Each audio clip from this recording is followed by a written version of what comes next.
بسم اللہ الرحمن الرحیم بسم اللہ الرحمن الرحیم۔ السلام علیکم ورحمۃ اللہ وبرکاتہ۔ تفسیر جلالین اول سبق نمبر 71 کے ساتھ عزیز طلباء آپ کے سامنے حاضر ہیں۔ آج کا سبق انشاءاللہ ولا تجعلوا اللہ عرضۃ لایمانکم سے لے کر آیت نمبر 227 سمیع علیم تک ہوگا۔ تو آئیے بلا تاخیر سبق کی ابتدا کرتے ہیں۔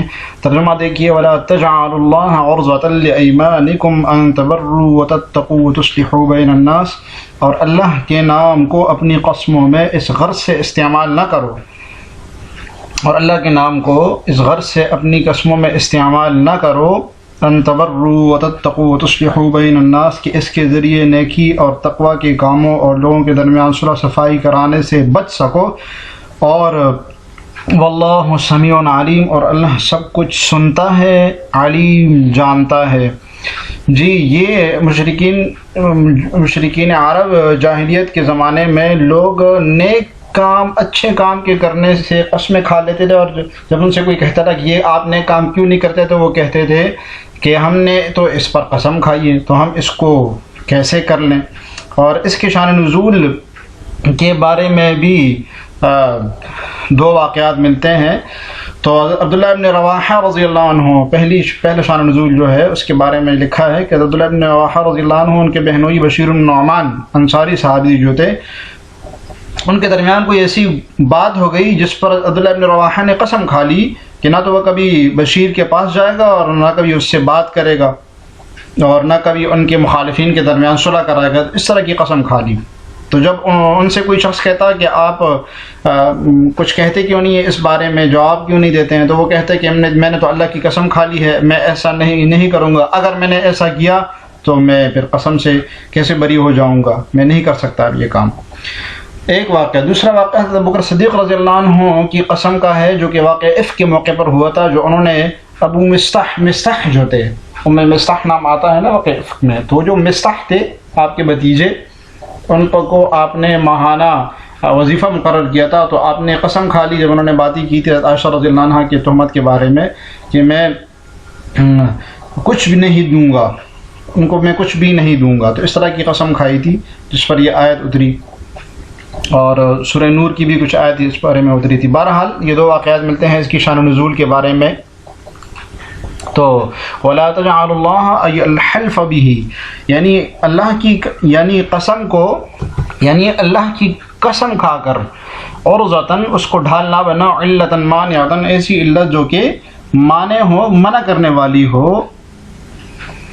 نہ بناؤ، لِأَيْمَانِكُمْ، اپنی قسموں کے لیے، ای نصب لہا، یعنی وہ اس کے لیے ڈھال بن جائے، نشانی بن جائے، اس کے لیے علم بن جائے۔ نصب اصل میں علم کو کہتے ہیں، نشانی کو کہتے ہیں۔ بِأَن تَكْسُرُ الْحَلْفَ بِهِ، اور صورت کیا ہے اس کی کہ اس کو ڈھال نہ بناؤ، نشانی نہ بناؤ، کہ وہ تم بہت کثرت سے حلف کرو، بہت کثرت سے اللہ کی قسم کھاؤ۔ کس بات پر؟ کہ اللہ تبروا، کہ تم نیک کام نہیں کرو گے، وتتقوا، تقوی اختیار نہیں کرو گے، اور لوگوں کے درمیان صلح نہیں کرو گے، فتقرؤ الیمین علی ذلک، تو ایسے موقع پر قسم کھانا مکروہ ہے، یعنی کہ اس بات کی قسم کھانا کہ میں یہ نیک کام نہیں کروں گا، لوگوں کے درمیان صلح نہیں کروں گا، تقوی اختیار نہیں کروں گا، یہ کیا ہے؟ یہ مکروہ ہے، اس کو مکروہ لکھا گیا ہے۔ تو جو شرعاً جو بات مستحسن ہو، جو بات شرعاً مستحسن ہو، جیسے کہ صلح کرنا، صلہ رحمی کرنا، تقوی اختیار کرنا، صدقہ دینا، اس کے بارے میں قسم کھانا کہ میں یہ نہیں کروں گا، یہ مکروہ ہے۔ تو اس میں اگر ایسی قسم کسی نے بالفرض والمعاد کھا بھی لی، تو اس میں حانث ہونا اور اس کا کفارہ ادا کرنا یہ مسنون ہے، یہ ضروری ہے، اور اس کے برخلاف کام کرنا، نیک کام کرنا، یہ ضروری ہے، یہ سنت ہے، اور یہی اطاعت ہے اس میں کہ وہ والا کام نہ کیا جائے، کہ اس سے روکا جائے جس کی بندے نے قسم کھائی ہے، بلکہ قسم کو توڑا جائے اور اس کا کفارہ ادا کیا جائے، اور حانث ہوا جائے، یہ بات سنت ہے۔ تو اسی بات کو بیان کر رہے ہیں صاحب جلالین کی، وَيُسَنُّ فِيهِ الْحِنْسُ وَيُكَفِّرُ، کہ اس میں سنت یہ ہے کہ اس میں حانث ہو جائے، یعنی کسی نے نیک کام کی قسم کھائی ہے تو حانث ہونا سنت ہے، ویکفر اور کفارہ ادا کرنا کیا جائے، بخلاف علی فعل البر ونحی، اس کے برخلاف کام کیا جائے کہ یعنی نیک کام کیا جائے، یا اس طرح اور بھی چیزیں ہیں۔ فیطاعت، اطاعت یہی ہے، یعنی اطاعت یہی ہے کہ اگر کسی نے ایسی قسم تو کھانی نہیں چاہیے، اگر کسی نے کھا لی کہ میں یہ کام نہیں کروں گا، میں صدقہ نہیں کروں گا، میں تقوی اختیار نہیں کروں گا، میں لوگوں کے درمیان صلح نہیں کروں گا، میں صلہ رحمی نہیں کروں گا، تو اس پر حانث ہونا سنت ہے اور اس کے برخلاف کام کرنا ضروری ہے۔ فیطاعت المعنی، اب حاصل معنی آیت کا معنی بتا رہے ہیں۔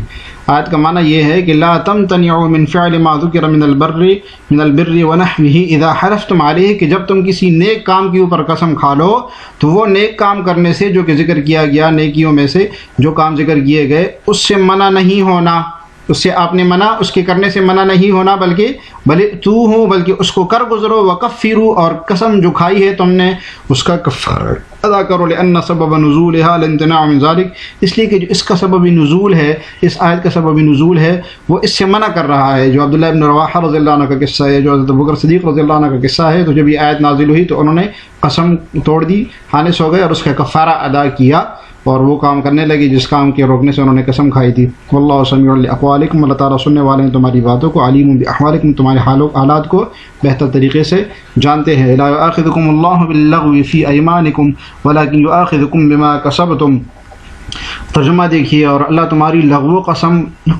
قسموں پر تمہاری گرفت نہیں کرتے۔ لا یؤاخذکم اللہ، اللہ تعالیٰ تمہارا مواخذہ نہیں کرتے، لغو میں فی ایمانکم تمہاری قسموں میں، ولیکن یؤاخذکم بما کسبت قلوبکم، البتہ جو قسمیں تم نے اپنے دلوں کے ارادے سے کھائی ہوں گی اس پر گرفت کریں گے۔ جی تفسیر دیکھیے، لا یؤاخذکم اللہ باللغو الکائن فی ایمانکم، یعنی تمہاری قسموں میں، تو یہ جو الکائن نے کہہ کے اشارہ کر دیا کہ یہ باللغو حال ہے، یؤاخذکم کی ضمیر سے یہ حال واقع ہو رہا ہے۔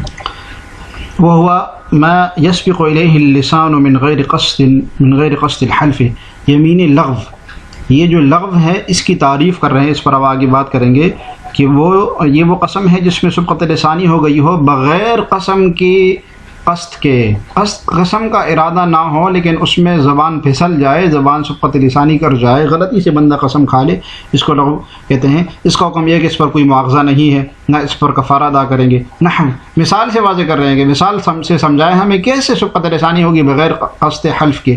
نحو لا واللہ، جیسے کہ لا واللہ گفتگو میں بندہ کرتا ہے، وبلا واللہ، اور کیوں نہیں اللہ کی قسم، فلا اثم فیہ، اس میں گناہ بھی نہیں ہے، ولا کفارۃ، اور نہ اس میں کفارہ ہے۔ اس کا حکم یہ حکم بیان کیا، بیان حکم یمین لغو، ولا یؤاخذکم بما کسبت قلوبکم، لیکن اللہ تعالیٰ مواخذہ کرتے ہیں، پکڑ کرتے ہیں جو تمہارے دلوں نے جس کا ارادہ کیا ہو۔ ای قصدتہ من الایمان اذا حلفتم، یعنی ایمان کا ارادہ کیا ہو جب تم حانث ہو جاؤ، یہ یمین غموس ہے، اس کو کہتے ہیں یمین غموس، جو کہ ڈبو دے۔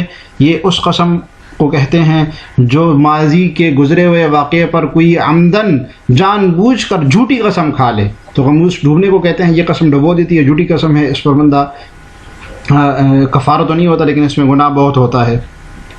اب عزیز طلبہ، ہم یمین اور اس کی کچھ اقسام دیکھ لیتے ہیں کہ یمین کہتے کیسے ہیں۔ لا یؤاخذکم اللہ باللغو فی ایمانکم میں آج ہو سکتا ہے آپ سے پوچھا جائے کہ یمین کی تعریف کریں اور یمین کی اقسام بیان کریں، تو سب سے پہلے ہم یمین کی تعریف دیکھ لیتے ہیں۔ یمین لغوی معنی قوت اور مضبوطی کے ہیں، اور اصطلاح شرع میں یمین اس قسم کو کہتے ہیں جو اللہ کے نام سے یا اس کی کسی صفت سے کھائی جائے۔ اللہ کی قسم اس طرح تو اللہ کی طرف منسوب کر کے قسم کھائی جائے۔ اس کی 3 قسمیں ہیں۔ تو یمین کو یمین اس لیے بھی کہتے ہیں کہ اس میں جب اللہ کا نام آ جاتا ہے تو پھر مضبوطی آ جاتی ہے، اس میں یہ مضبوط ہو جاتی ہے۔ پھر جو یمین کا لغوی معنی جیسے کہ جو مضبوطی کے ہیں تو یہ بھی مضبوط ہو جاتی ہے۔ یہ اس کی 3 قسمیں ہیں۔ نمبر 1 یمین غموس، یمین غموس اس قسم کو کہتے ہیں جو کسی گزری ہوئی بات پر عمدن کھائی جائے اور جھوٹی قسم کھائی جائے، یعنی گزرے ہوئے زمانے میں کوئی کام ہوا نہیں ہے، کوئی بات کوئی واقع ہوا نہیں ہے اور اس پر قسم کھا لی کہ اللہ کی قسم یہ ہوا ہے۔ مثلا فلاں شخص تھا، وہ آیا نہیں تھا اور یہ جانتا بھی تھا کہ وہ نہیں آیا تھا، لیکن اس نے قسم کھا لی کہ فلاں شخص آیا تھا، تو اس کا حکم یہ ہے کہ اس کا گناہ ہے، کفارہ اس پر نہیں ہے۔ وَلَٰكِن يُؤَاخِذُكُم بِمَا كَسَبَتْ قُلُوبُكُم، جو پیچھے ہم نے پڑھا اس سے یمین غموس ہی مراد ہے۔ دوسری قسم یمین کی ہے یمین منعقدہ، آئندہ کسی کام کے کرنے یا نہ کرنے پر قسم کھائی جائے کہ اللہ کی قسم میں یہ کام، واللہ میں فلاں کام کروں گا، یا خدا کی قسم میں گھر نہیں جاؤں گا، یا یہ کہ میں فلاں کام نہیں کروں گا۔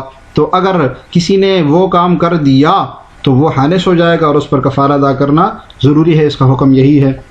تیسری قسم یمین لغو ہے کہ یہ منہ سے بلا ارادہ جھوٹی قسم نکل جائے، کسی گزری ہوئی بات پر منہ سے بلا ارادہ جھوٹی قسم نکل گئی، یہ قسم کا ارادہ تھا تو نہیں، لیکن اس گمان اس کا یہ تھا کہ یہ بات صحیح ہے اور قسم نکل گئی زبان سے، تو اس پر کوئی مواخذہ نہیں ہے۔ لا یؤاخذکم اللہ باللغو فی ایمانکم میں اسی کا تذکرہ تھا۔ یہ واللہ غفور حلیم، اور اللہ تعالیٰ بخشنے والے ہیں، بہت بخشنے والے ہیں، بہت بردبار ہیں۔ اللہ غفور لما کان من اللغو، یعنی جو لغو قسمیں ہوئی ہے اس کو معاف کرنے والے، حلیم بردبار تھے بتاخیر العقوبت عن مستحقها، کہ اس یمین لغو کے مستحق کو سزا نہیں دیتا، اس میں تاخیر کرتا ہے، تو حلیم ہے، بردبار تھے۔ آگے دیکھیے للذین یؤلون من نسائہم تربص 4 اشہر، جو لوگ اپنی بیویوں سے ایلا کرتے ہیں، تربص 4 اشہر یعنی ان کے پاس نہ جانے کی قسم کھا لیتے ہیں، ان کے لیے 4 مہینے کی مہلت ہے۔ تربص 4 اشہر ان کے لیے 4 مہینے کی مہلت ہے۔ فإن فاؤوا، چنانچہ اگر وہ قسم توڑ کر رجوع کر لیں، فإن اللہ غفور الرحیم، تو بے شک اللہ تعالیٰ بہت بخشنے والا بڑا مہربان ہے۔ وإن عزموا الطلاق، اور اگر انہوں نے طلاق دینے کی ٹھان لی ہے، فإن اللہ سمیع علیم، تو اللہ تعالیٰ سننے والا ہے، جاننے والا ہے۔ جی یہ وہ جگہ ہے جہاں پر ایلا کا مسئلہ بیان ہوا ہے۔ کون سا مسئلہ بیان ہوا ہے؟ ایلا کا مسئلہ۔ تو یہ آیت ایلا کے بارے میں ہے۔ ایلا کے بارے میں عزیز طلبہ ذرا دیکھ لیتے ہیں ایلا کسے کہتے ہیں، اس کی تفصیل آپ کتب فقہ میں پڑھیں گے، لیکن یہاں مختصراً دیکھ لیتے ہیں کیونکہ آپ سے ہو سکتا ہے سوال کیا جائے۔ ایلا کہتے ہیں شرعی اصطلاح میں غیر معینہ مدت یا کم از کم 4 ماہ تک بیوی کے پاس نہ جانے کی قسم کو ایلا کہتے ہیں۔ اصل میں قسم کی بات چل رہی تھی، لا یؤاخذکم اللہ باللغو فی ایمانکم، تو زمانے جاہلیت میں لوگ نہ اپنی بیویوں کے پاس بھی نہ جانے کی قسم کھاتے تھے، تو یہ بھی وہی والی رسم تھی کہ نیک کام نہ کرنے کی قسم کھائی کہ میں یہ کام نہیں کروں گا، تو یہ بھی ایک اچھا کام تھا۔ لوگوں کو اگر اپنی بیوی کو چھوڑنا ہوتا تھا اور وہ چاہتا تھا کہ اس کے ساتھ کوئی اور نکاح کر لے، تو قسم کھا لیتے تھے کہ میں اپنی بیوی کے پاس 4 مہینے تک نہیں جاؤں گا، یا غیر معینہ مدت۔ تو غیر معینہ مدت یا کم از کم 4 ماہ تک بیوی کے پاس نہ جانے کی قسم کو ایلا کہتے ہیں۔ ایلا کرنے والا اگر 4 ماہ سے قبل قسم توڑ دے تو وہ بیوی اس کے لیے حلال ہے اور قسم کا کفارہ واجب ہوگا۔ 4 ماہ گزرنے کے بعد احناف کے نزدیک طلاق بائن ہو جائے گی اور رجوع درست نہ ہوگا۔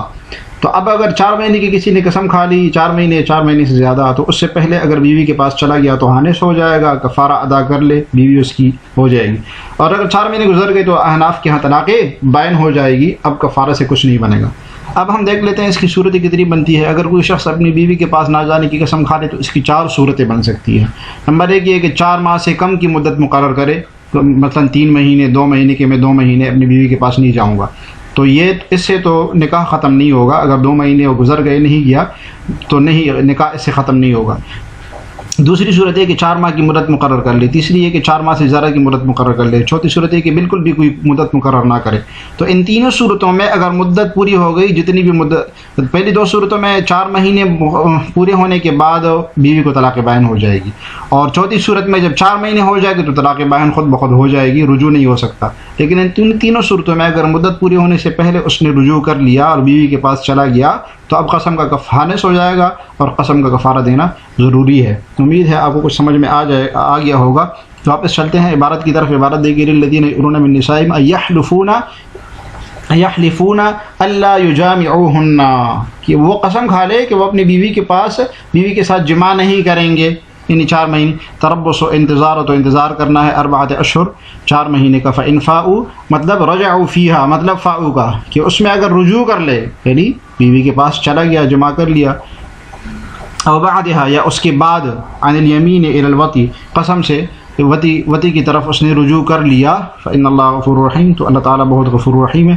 تو اگر 4 مہینے سے پہلے کیا تو قسم کا کفارہ ادا کر لے اور بیوی اس کے پاس، لیکن 4 مہینے پورے ہو گئے یا 4 مہینے سے زیادہ کی مدت گزر گئی اور نہیں گیا بیوی کے پاس، تو اب بیوی کو طلاق بائن ہو جائے گی۔ فإن اللہ غفور رحیم ما أتوه من ضرر المرأة بالحلف، تو اللہ تعالیٰ بخشنے والے ہیں ان کو جو ضرر انہوں نے قسم کھا کر بیوی کو ضرر پہنچایا ہے، اس کو بخشنے والے ہیں. تو ظاہر ہے 4 مہینے کی قسم کھائی تھی, بیوی کو تکلیف ہوئی ہوگی نا اس سے. رحیم بحیم, اللہ تعالیٰ رحم کرنے والے ان کو. وَإِنْ عَزَمَ الطَّلَاقَ, ہاں اگر اس کا طلاق کا ہی ارادہ ہے 4 مہینے کی قسم کھا کے, أَيْ عَلَيْهِ بِأَن لَّمْ يَفِيءُ فَلْيُوقِعُوهُ, یعنی اس کا نہ پورا کرنے کے, اس کو پورا نہ کر لے 4 مہینے سے پہلے قسم کو پورا نہ کر لے, فَلْيُوقِعُوهُ, اور اس پر واقع ہو جائے. إِنَّ اللَّهَ سَمِيعٌ لِقَوْلِهِمْ, اللہ تعالیٰ ان کی باتوں کو سننے والے ہیں. عَلِيمٌ بِعَزْمِهِمْ, اور ان کی ارادوں کو جاننے والے ہیں. المعنی, مطلب کیا بنا, لَيْسَ لَهُمْ بعد تربص ما ذکر الا الفیء او الطلاق, کہ نہیں ہے, یعنی نہیں ہے ان کے اوپر 4 مہینے گزرنے کے بعد الا الفیء او الطلاق, یعنی اس کو پورا کرنا, کہ 4 مہینے پورا کر لے اور بس طلاق بیان ہو گئی, اس کے بعد بیوی اس سے الگ ہو جائے گی. اب طلاق یا طلاق, کہ 4 مہینے کے اندر بس طلاق دے دے. اگر طلاق کا ہی ارادہ ہے اس کی بیوی کے پاس قسم نہ کھانے کا, قسم کھانے کا کہ میں نہیں جاؤں گا, تو طلاق دے دے, بس طلاق کر کے اس کو فارغ کر دے. جی اس طرح آج کا سبق بس اتنا ہی. آج کے سبق سے متعلق سوال یہ ہے کہ یمین کی اقسام بیان کرے. آپ نے یمین کی تعریف بھی پڑھی ہے اور اس کی اقسام بھی پڑھی ہے اور ہر قسم کی تعریف بھی پڑھی ہے, تو آپ نے صرف اقسام بیان کرنی ہے. کمنٹس میں اس کو لکھیے گا. اللہ تعالیٰ ہمیں جارا دین پڑھنے اور سمجھنے کی توفیق عطا فرمائے. السلام علیکم ورحمۃ اللہ وبرکاتہ.